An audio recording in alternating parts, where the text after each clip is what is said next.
Hello, my name is Francis Fox. I'm a trained remote viewer. I'm totally aligned with my mission in this incarnation, which I hope to be my last. I will not be returning to this planet. It is really complicated. It really is complicated. This has not been fun. Um, I'm not sure who I need to petition to, but I'm not coming back.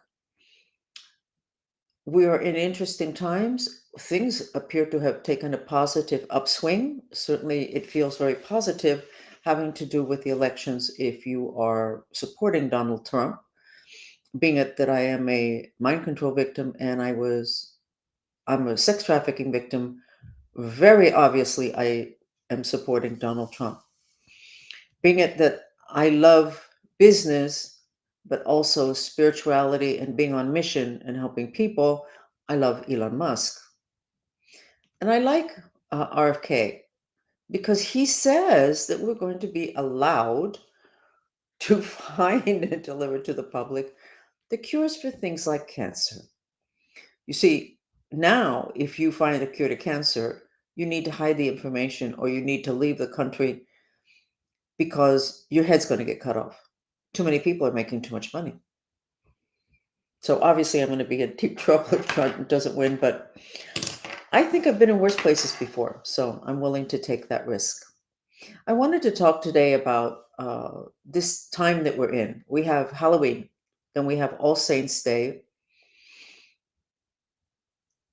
and then we have the Day of the Dead, which are two different days. And when I ask my Hispanic friends, I am half Hispanic, but I wasn't really raised Hispanic, so and there's a little bit of a confusion. The first and the second are either the Day of the Dead or All Saints Day. And then on the 31st, you have Halloween. So this is a time in which we're supposed to be dealing with the issue of the reality of spirits and where they are in our lives. And I have probably said this before, but I was invited several years ago to a television show, the morning show in Telemundo, and it was for All Saints Day. And the person that was being interviewed before me was from Mexico.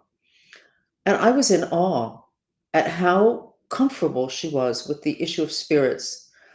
And she was explaining how they celebrate it. And one of the things that they do is that they prepare a banquet. And it's mainly of things made out of sugar. Now, the banquet is not for the people, and I don't know if they eventually eat it. I don't know, but I should find out one day. But basically, they know that spirits like sugar. And if you go to like a Thai restaurant, an Oriental type restaurant, where you go to pay or where you come in, they usually have a bowl and they have candies. And those candies are for the spirits. So the Buddhists use the word pacify. And I guess we could apply it to that. You give them the sugar to pacify the spirits.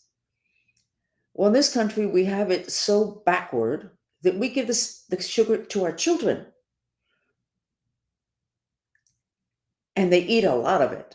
And the trick with sugar is that sugar opens up a portal that we have actually at the bottom of our body and between our legs, underneath the root chakra. That's the portal to the underworld, which is where we have seven energies, different energy centers separate from the chakras that we have on top of our body, at the upper, on our associated with the trunk of our body and our head. So when you open that portal, you're making it very easy for the spirits to come in. I need to get from the dolphins more information on that because I have to assume that the sugar does more than just that. But it is enough to where you can have a kid that's kind of okay and give them sugar and they become very wild. It's a stimulant, but it's beyond a stimulant. It's a stimulant that includes a beckoning and an opening to the spirit world. And the issue with that is that there is ethics in the other dimensions. And ethically, you're not supposed to come into someone's body. If you're a spirit, you're not supposed to come into someone's body or even actually change it from the outside. You could be a guide and in one way or another kind of try to wake the person up, guide them, you know, but you're not supposed to enter. But when you take the sugar, it makes it easier for the spirits to enter. So the only spirits that enter are going to be the spirits that you are not going to want to have enter. And we're giving that to our children. Bags and bags and bags of it, even though most mothers will monitor and ration it out, and you can have a piece today and 2 pieces tomorrow. The day of Halloween, there's no rationing, and you're going to have one piece, one piece. Most kids are going to have many pieces. And so with the adults that are accompanying them. And here we go with the whole issue of ignorance. And it's ignorance of the other dimensions. We don't know that we don't know. And then we make all sorts of decisions. And then we question as to what's going on. And then we go to people who don't know, which includes our religions. It includes our religions. They don't know, but they have their own version of yes, knowing, not knowing, whatever. The Catholic Church does have a classification of spirits, and they are accurate in that the worst spirits are the ones called incubus and succubus. But they don't know about the portal on the left hand of the head, which is where those spirits come in. And they don't have much more information that is distributed to us. And they will talk about the devil, but when you do something bad, in terms of the Catholic Church, you did something bad. Whereas if you have a spirit attachment or a spirit that invades you and actually comes into your system, it is your physical body that does something bad, but it's really the spirit that did it. And that's why these people that murder, they'll say, I didn't do it. It was a spirit that did it. The devil did it. They're accurate. It's a very gray area, I know. And I'm not trying to say that we should let people get away with anything, but at least we should have the information, and we don't. We don't. We're not even looking for it. It is, to me, beyond hilarious when people go to a funeral or somebody dies and they talk about the person's spirit, how they could see it in the funeral home, and how the spirit came and visited the wife at night, and how they could feel the spirit's presence. And I'm not saying they shouldn't be saying those things, absolutely. But what they don't know, which is what's unnerving to me, is that that person whose physical body died has a spirit, yes, that has now been released, but he always had a spirit, and an active spirit. And we don't know what happened to that part of us, which is our spirit. In Star Wars, they say, may the force be with you. What they're saying is that they're hoping that you are aligned with your spirit. And they didn't say, wait until you die and then may the spirit be with you. No, because the spirit really needs to leave at that point. They say, may your spirit be with you. May the force be with you. Your spirit is your astral body. And in Hinduism, it's known that the astral particles, which is what your astral body is made up of, is a force.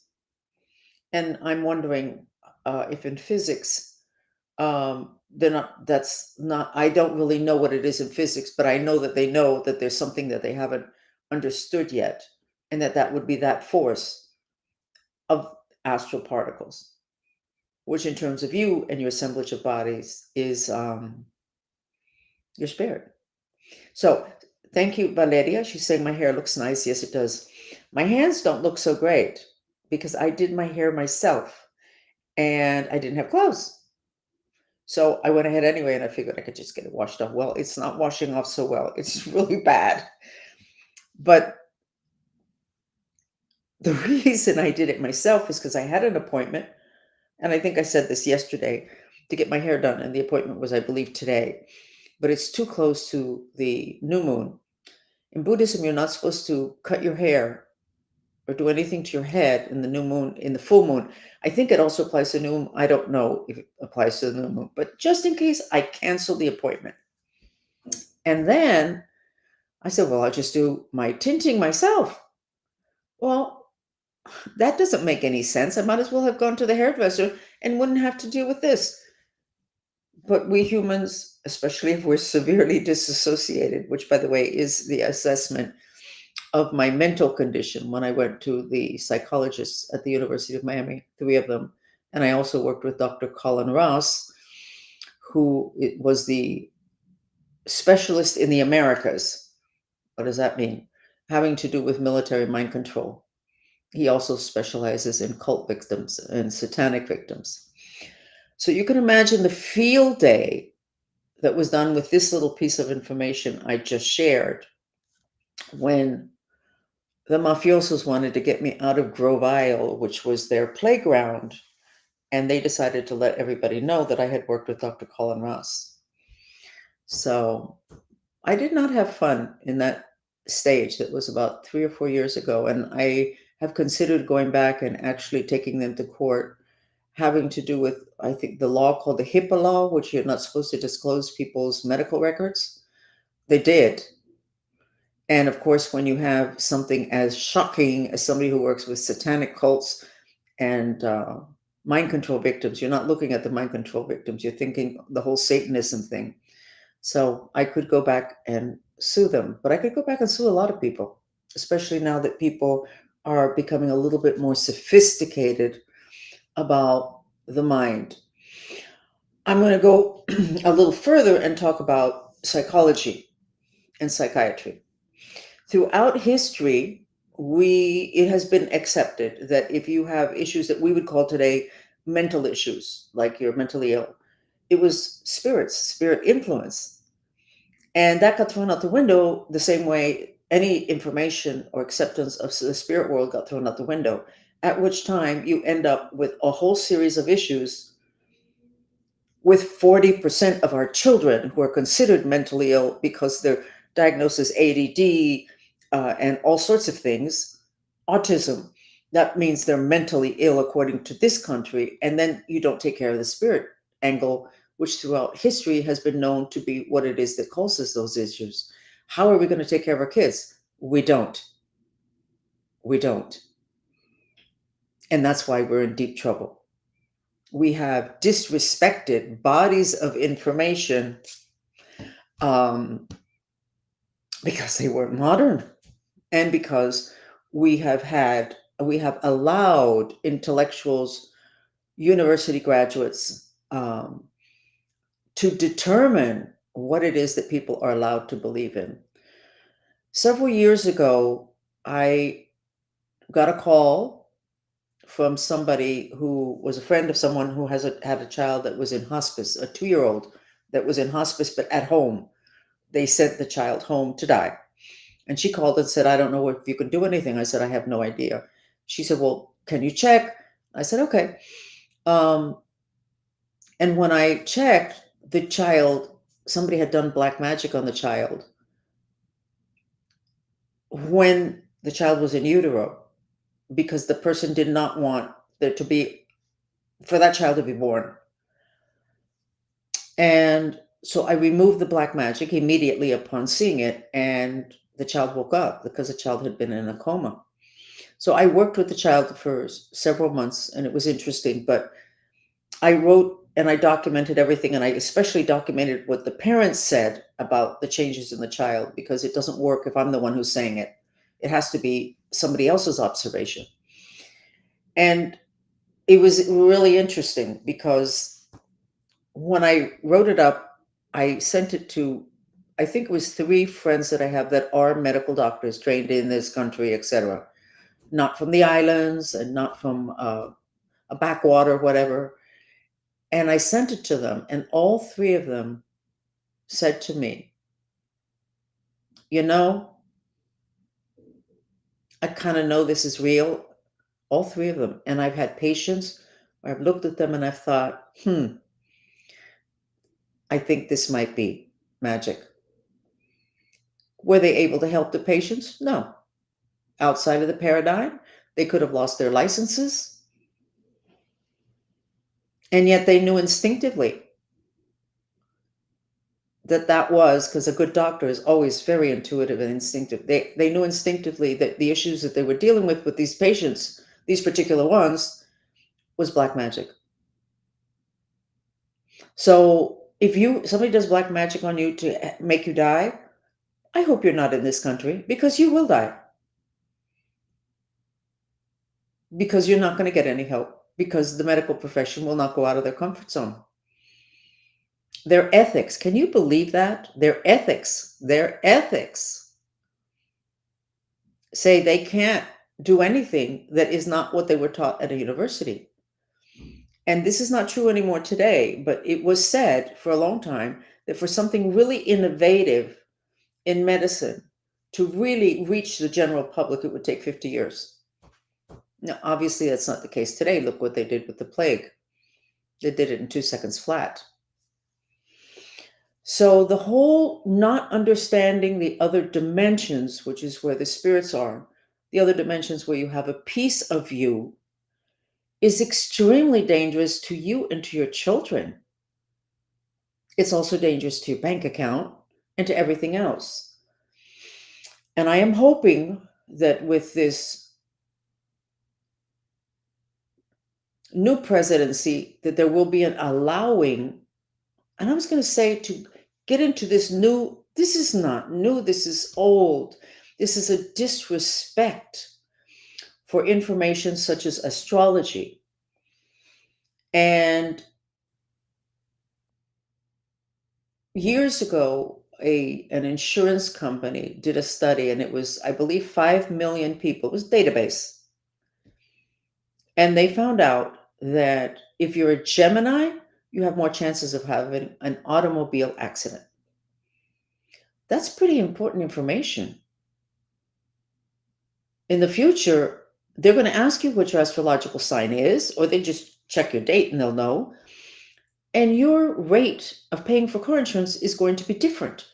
If you're a Gemini, it's going to be higher because after a study of 5 million people knowing that you're going to have more of a chance of an accident, hey. And they found out also that Libras, which are the ones born in October, were the ones that would be sick the most. So that information integrated into today's society would be extremely helpful. I've told you about when I took care of all those autistic kids, and they were not 10%, they were 10% of the kids were autistic. The root cause was because the parents were in religions or practices that were like black magic, where they would do sacrifices of animals, etc., which is legal in this country.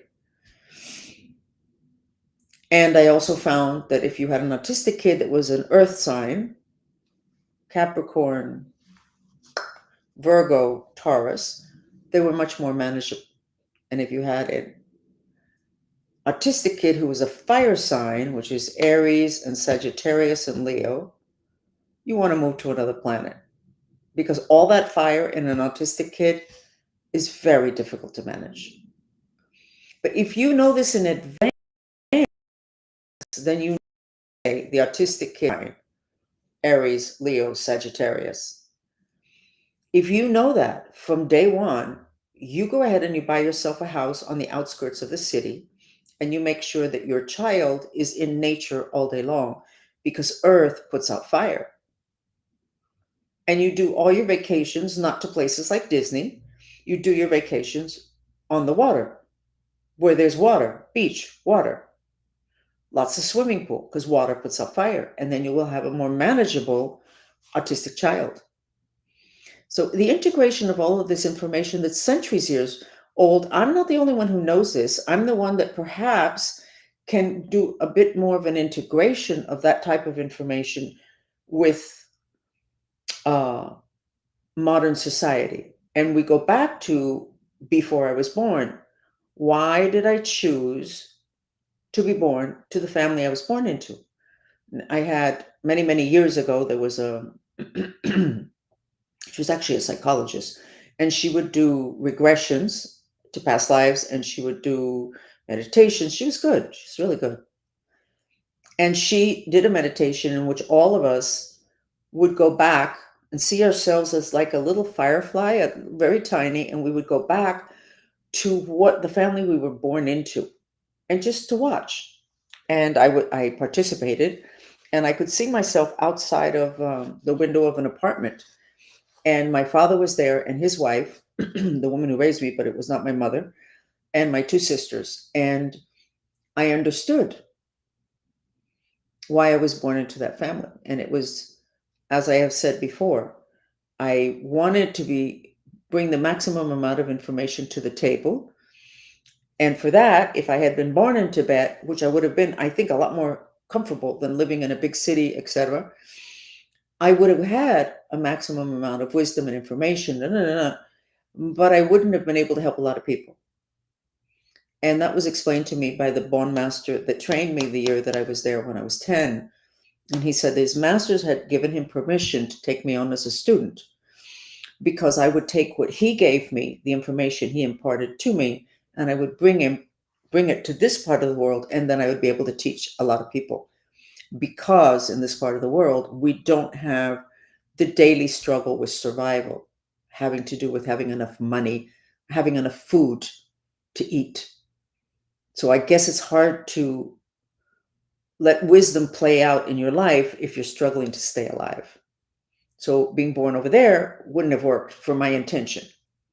As I've said, if what I went through, I only teach 5 million people, then it wasn't worth what I went through. I have to make a bigger difference for it to actually be worth it. Not financially, just be worth it in terms of I feeling like I have accomplished something. But if I had been born just simply here in the West under normal circumstances, I wouldn't have had access to that level of wisdom to be able to impart it. So I had to have that combination.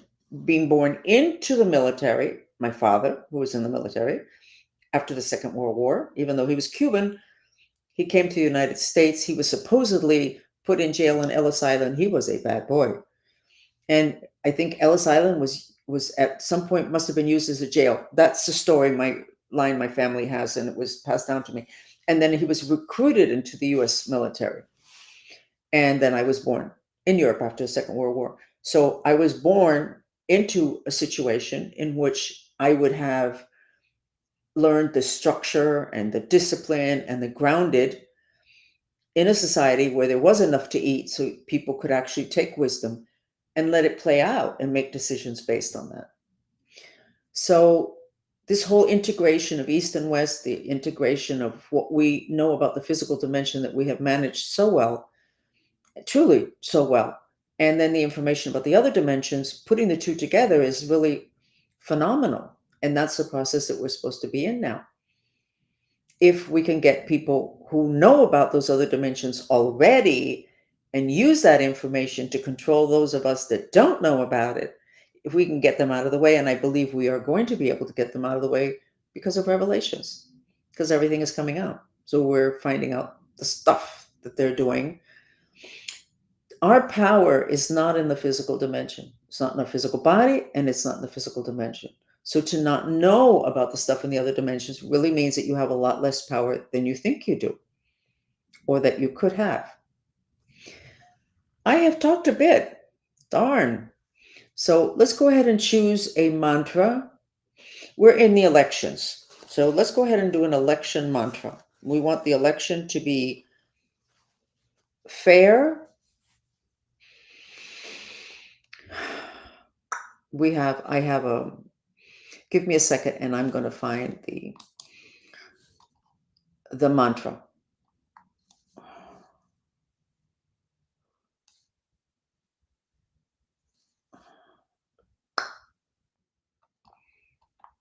Give me a second.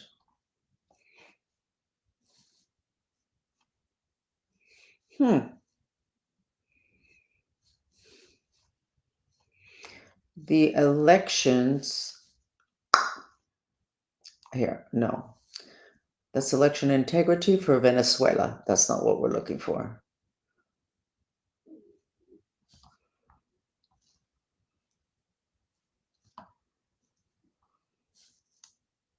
Okay. The election, I don't know why Libras get sick. All I know is the result of that study, which is of all the astrological sign, the one that gets sick the most is Libra. So give me a second while I figure out, please. God help us. Attention. The election be fair.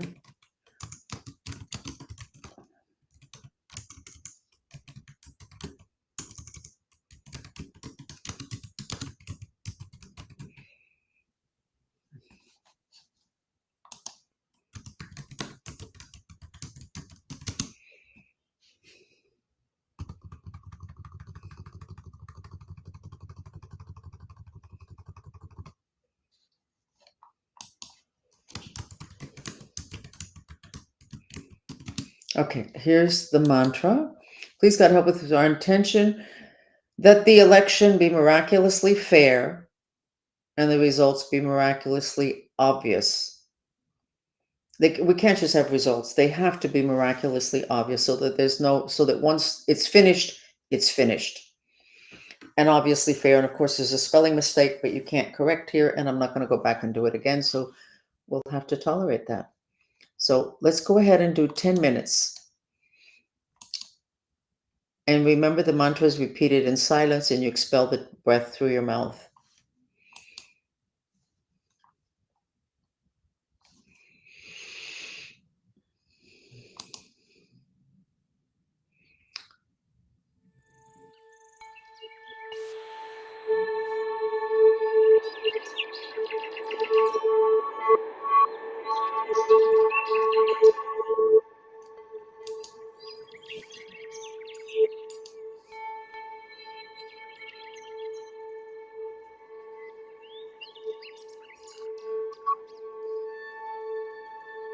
Changing the music.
Okay, we did 10 minutes. It feels like 5 minutes, doesn't it? I'm going to put the gold dress on. And I glanced at a map of the United States in my head, and there's a black cloud of depression over the country.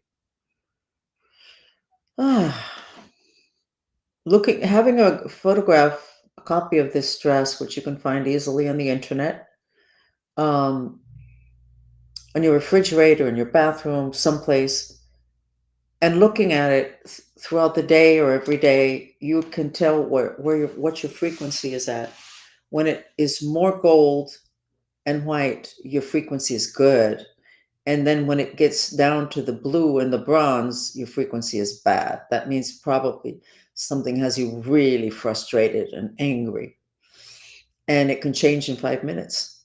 Something you can get a difficult piece of information, some news, and you can go into hate mode internally. Um, and that will drop your frequency. And the dress will tell you.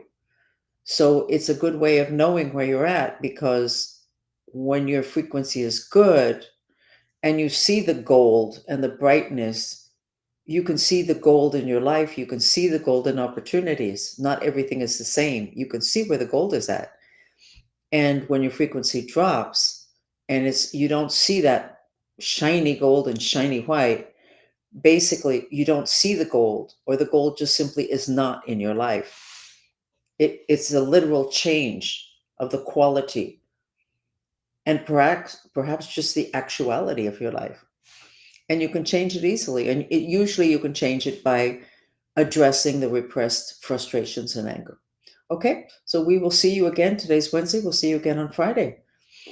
And I can say that X is having some problems, but that does not surprise me because nobody wants X to be functional. So I went up and it showed 0 people on X, and I opened another window. So at that point, it should have been 2 more, and there were 0. So it looks like nobody's looking at this on X. Right now it says 1, but I have 2 windows open. So that's 2 plus the other people.